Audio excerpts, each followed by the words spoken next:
এখানে নিয়ে নিলাম আলু ভাজা, পেঁয়াজ কাঁচা লঙ্কা দিয়ে সুন্দর করে আলু ভাজা। এই যে,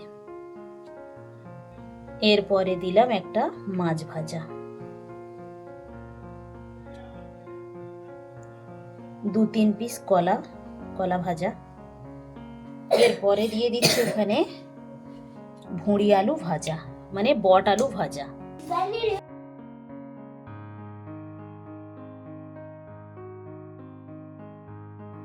সবার শেষে দিয়ে দিচ্ছি এখানে একদম পাতলা করে মুসারির ডাল। এই পাতলা ডাল দিয়ে এইসব ভাজাগুলো খেতে কেমন লাগবে অবশ্যই আপনারা জানাবেন।